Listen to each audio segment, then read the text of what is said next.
கரூர் கூட்ட நெரிசல் வழக்கில் ஏற்கனவே உயர்நீதிமன்றம் ஒரு எஸ்ஐடியை அமைத்திருக்கிறது. எஸ்ஐடி தன்னுடைய விசாரணையை தொடங்கி நடத்தி வரக்கூடிய சூழலில் அதை எதிர்த்து மனுக்கள் உச்சநீதிமன்றத்தில் தாக்கல் செய்யப்பட்டது. தாவேக்க சார்பில் ஒரு மனு, அதாவது ஆதவ அர்ஜுனா சார்பில் ஒரு மனுவும், ஏனைய உயிரிழந்தவர்களுடைய உறவினர்கள் சார்பில் பிரதீக் உள்ளிட்ட சிறுவனுடைய தந்தை உள்ளிட்ட உயிரிழந்தவர்களுடைய உறவினர்கள் 3 பேரும் மனு தாக்கல் பண்ணாங்க. இந்த மனுக்களை எல்லாம் உச்சநீதிமன்றம் விசாரித்தது.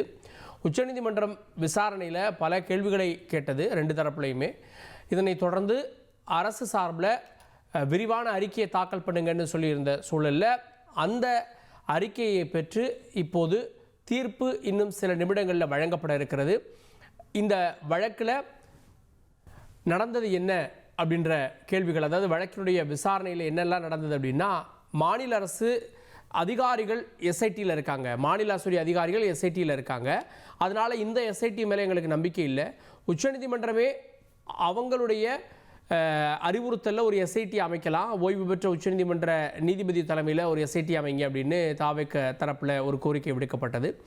உயிரிழந்தவர்களுடைய உறவினர்கள் தரப்பில் இல்லை எங்களுக்கு சிபிஐ விசாரணை தான் வேணும் அப்படின்னு மனு தாக்கல் செய்யப்பட்டது. நிறைய கான்ஸ்பிரசி தியரிகள் சொல்லப்பட்டது. அதாவது ஆம்புலன்ஸ் வாகனங்கள் உள்ளே வந்தப்போ அதில் நம்பர் இல்லை, டிஎன் நம்பர் இல்லை அப்படின்னு சொல்லப்பட்டது. அதே போல் தள்ளுமுள்ளு ஏற்பட்டது அப்படின்ற மாதிரியான நிறைய விஷயங்கள் சொல்லப்பட்டது. இதெல்லாம் விசாரித்து வருகிறோம் அப்படின்னு அரசு தரப்புடைய பதிலாக இருந்தது. இன்னும் சில நிமிடங்களில் தீர்ப்பு வழங்கப்பட இருக்கிறது. செய்தியாளர் சதீஷ் முருகன் கூடுதல் விவரத்தோடு இணைகிறார். சதீஷ் முருகன், இந்த வழக்கில் இன்னும் சில நிமிடங்களில் தீர்ப்பு வழங்கப்பட இருக்கிறது. விசாரணையில் என்னெல்லாம் விஷயங்கள் பேசப்பட்டது, விவரங்கள் என்ன? வணக்கம் கார்கே. முதல்ல இந்த 5 மனுக்கள் மீதான விசாரணை என்பது வெள்ளிக்கிழமை நடைபெற்று அந்த தீர்ப்பானது இன்னும் சட்ட நேரத்தில் வெளியிடப்படுகிறது. இந்த 5 மனுக்கள், முக்கியமான மனுக்கள் என்னென்ன, யார் யார் தாக்கல் செஞ்சாங்க அப்படின்றத முதல்ல நம்ம பார்த்துடலாம். கரூர் சம்பவத்தில் உச்சநீதிமன்றத்தில் கடந்த வெள்ளிக்கிழமை 5 மனுக்கள் மீதான விசாரணை நடைபெற்றது. அதில் பல்வேறு வாதங்கள், பிரதிவாதங்கள் வைக்கப்பட்டது. நீங்கள் கூறியது போல அதில் 5 நபர்கள் யாருன்னு பார்த்தீங்கன்னா, முதலாவதாக சென்னை உயர்நீதிமன்ற ஆணையை ரத்து செய்து உச்சநீதிமன்ற ஓய்வு பெற்ற நீதிபதி தலைமையில விசாரணை குழு அமைக்க உத்தரவிடக் கோரி தமிழக வெற்றிக் கழகம் மனு தாக்கல் செய்திருந்தாங்க. அதாவது சென்னை உயர்நீதிமன்ற நீதிபதி செந்தில்குமார் தமிழக ஐஜி, வடக்கு மண்டல ஐஜி அஸ்ரா கார்க் தலைமையில் ஒரு சிறப்பு புலனாய்வு குழு அமைத்திருந்தாரு. அந்த சிறப்பு புலனாய்வு குழுவை ரத்து செய்யணும்னு சொல்லியும், அதே போல உச்ச நீதிமன்ற தலைமை நீதிபதி தலைமையிலான ஒரு சிறப்பு குழு புலனாய்வு குழு அமைக்கலாம் அப்படின்னு சொல்லியும் அந்த கோரிக்கைகளோடு தாவேகா சார்பில் மேல்முறையீடு மனு தாக்கல் செய்யப்பட்டிருக்கிறது. இரண்டாவது, சென்னை உயர்நீதிமன்ற உத்தரவை எதிர்த்து, அதாவது சென்னை உயர்நீதிமன்றத்தில் பாஜக வழக்கறிஞர் ஜிஎஸ் மணி தாக்கல் செய்துள்ள மனு, இது அரசியல் பழிவாங்கும் நோக்கத்தோடு நடந்த துயர சம்பவம். எனவே சம்பந்தப்பட்ட அனைத்து காவல்துறை, மாவட்ட நிர்வாகத்துறை, மின்சாரத்துறை மற்றும் நிகழ்ச்சி ஏற்பாட்டாளர்கள் மீது வழக்கு பதிவு செய்து முறையான நீதி விசாரணை நடக்க வேண்டும், அல்லது நடக்க சிபிஐ அல்லது பதவியில் உள்ள ஓய்வு பெற்ற உச்சநீதிமன்ற நீதிபதிகள் அடங்கிய சிறப்பு புலனாய்வு குழு அமைக்க என்ற கோரிக்கை வைத்திருக்கிறார். அதாவது பாஜக வழக்கறிஞர் சிபிஐ விசாரணை கோரியிருக்காரு. இது ஒரு அரசியல் பழிவாங்கும் நடவடிக்கை அப்படின்ற மாதிரி சொல்லியிருக்காரு. அந்த மனுவும் தாக்கல் செய்யப்பட்டிருக்கு. மூன்றாவதாக, சிறப்பு புலனாய்வு குழு விசாரணைக்கு எதிராக கரூர் சம்பவத்தில் உயிரிழந்த சந்திரா என்பவரின் கணவர் செல்வராஜ் சிபிஐ விசாரணை கோரி உத்தரவிட கோரி மனு தாக்கல் செய்திருக்காரு. இவரும் சிபிஐ விசாரணை கோரி தான் மனு தாக்கல் செய்யப்பட்டிருக்குது.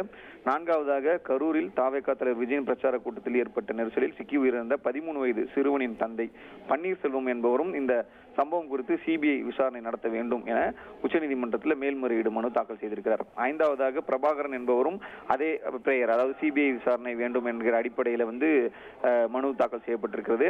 தாவேகா தரப்புல சிபிஐ விசாரணை கோரப்படவில்லாட்டிலும் கூட அந்த சிறப்பு புலனாய்வு குழு எதிர்த்து தான் இந்த மனு தாக்கல் செய்யப்பட்டது.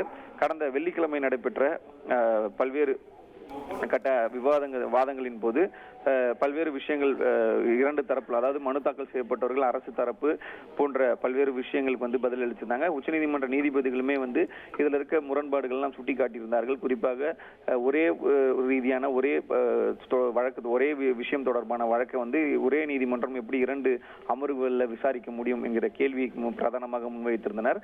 அதே போல இதற்கு தமிழக அரசு பதிலளிக்க வேண்டும் என்கிற அடிப்படையிலும் உத்தரவிட்டிருந்தனர்.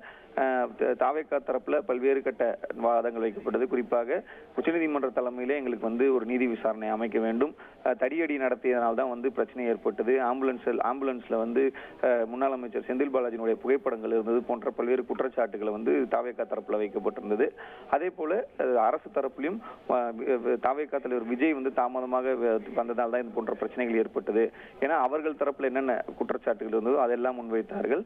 இது போன்ற பல்வேறு வித வாதங்களை கேட்டறிந்த உச்சநீதிமன்றம் இன்னும் சற்று நேரத்தில் இந்த வழக்குல வந்து இந்த 5 மனுக்கள் மீதான வழக்குகள்ல தீர்ப்பு அளிக்க இருக்காங்க. அந்த தீர்ப்புல வந்து என்ன மாதிரியான விஷயங்கள் நோக்கி நகர இருக்கு, அதாவது உச்சநீதிமன்றத்துல வந்து நீதிபதி தலைமையிலான விசாரணை குழு அமைக்கப்படுமா அப்படின்ற கேள்வி எழுந்திருக்கு.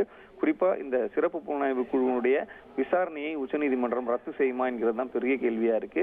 ஏனென்றால் இந்த விசாரணை அமைக்கும் பொழுதே சட்ட வல்லுநர்கள் என்ன தெரிவிச்சிருந்தாங்கன்னா, ஏற்கனவே ஒரு சம்பவம் தொடர்பாக மாநில காவல்துறை வந்து விசாரணை நடத்தி வருகிறது.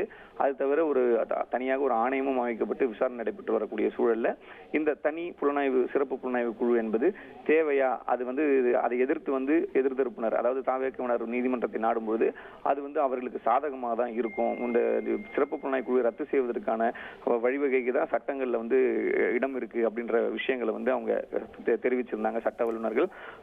சோ இப்போ நம்ம இந்த 5 மனுக்கள் மீதான இந்த விசாரணை முடிவு பிளஸ் இந்த தீர்ப்புல வந்து பாத்தீங்கன்னா 2 பிரதான விஷயம் தான். ஒண்ணு வந்து இந்த எஸ்ஐடி குழுவை வந்து கலைப்பது இல்ல ரத்து செய்வது, அடுத்து சிபிஐ கோரி அனைத்து தாவேகாவை தவிர மீது 4 பேருமே வந்து 4 மனுக்களுமே வந்து சிபிஐ விசாரணை கோரி இருக்கிறார்கள். எனவே சிபிஐக்கு இந்த வழக்கு மாற்றப்படுமா அப்படின்றது மட்டும்தான் இப்போ இந்த 2 விஷயங்கள் நோக்கி தான் இந்த தீர்ப்பு நம்ம எதிர்பார்த்து காத்திருக்கிறோம் கார்கே. 3 பேர் வந்து உயிரிழந்தவர்களுடைய உறவினர்கள் மனு தாக்கல் செய்யப்பட்டதா சொல்லப்பட்டது. அவர்கள் சார்பில் தான் உச்சநீதிமன்றத்தில் வழக்கறிஞர்கள் வாதங்களை முன் வச்சாங்க. அப்படி இல்லை அப்படின்னு அவங்க மறுப்பு தெரிவித்த மாதிரியும் அது தொடர்பாக மனு தாக்கல் செய்யப்பட்ட மாதிரியும் தகவல் இருக்கே என்ன? அதாவது நீங்க அந்த சிபிஐ கோரி உச்சநீதிமன்றத்தில் உறவினர்கள் மனு தாக்கல் செய்ததாகவும், அது வந்து நீங்கள் கூறியது போல அந்த மனுக்கள் வந்து நாங்கள் தாக்கல் செய்யல, எங்களுடைய பெயர்கள் வந்து தவறாக பயன்படுத்தப்பட்டு விட்டது, எங்களுக்கு தெரியாமல் இந்த வழக்கு தொடரப்பட்டது என்பதை மென்ஷன் பண்றாங்க அப்படின்ற அது வந்து மனுவை தாக்கல் பண்ண முடியாது. இந்த நடக்கக்கூடிய வழக்குல வந்து மென்ஷன் பண்ணலாம். ஆனா அது போன்ற தகவல்கள் தற்போது வரை இல்லை. அவர்கள் வந்து தெரிவிப்பது என்றால் முறையாக வந்து அதை மனுவாக தயாரித்து உச்சநீதிமன்றத்தில் தாக்கல் செய்ய வேண்டும். ஆனால் இந்த 5 மனுக்கள் மீதான விசாரணை என்பது ஏற்கனவே நடந்து முடிந்து தீர்ப்பு என்பது இன்று வழங்க இருப்பதனால் அதை தனியாக ஒரு வழக்காகவோ அல்லது தனி மனுவாக தான் தாக்கல் செய்ய சொல்வார்கள்.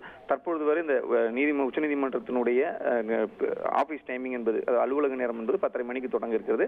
அலுவலக நேரம் தொடங்கிய பிறகுதான் இது போன்ற மனுக்கள் என்பதை தாக்கல் செய்ய முடியும். கடந்த 2 நாட்களாக விடுமுறை என்பது உங்கள் தந்தி ஒன் தொலைக்காட்சியில் கர்ணன் தினமும் இரவு 7 மணிக்கு காண தவறாதீர்கள். 2,62,00,000 அதிகமான மக்களின் உள்ளங்களை வென்ற தந்தி டிவியின் டிஜிட்டல் தளங்கள், 1,23,00,000 யூடியூப் சப்ஸ்கிரைபர்ஸ், 46 லட்சம் Facebook ஃபாலோவர்ஸ், 23 லட்சம் Instagram ஃபாலோயர்ஸ், 23 லட்சம் X ஃபாலோவர்ஸ், 11 லட்சம் தந்தி ஆப் டவுன்லோட்ஸ், 35 லட்சம் வெப்சைட் மந்த்லி ஆக்டிவ் யூசர்ஸ். அசுரபலம் கொண்ட எங்கள் டிஜிட்டல் கரங்களில் உங்கள் விளம்பரங்களை சேர்க்க வாட்ஸ்அப் பண்ணுங்க. 8939888378. Email advttanditv@dttv.in.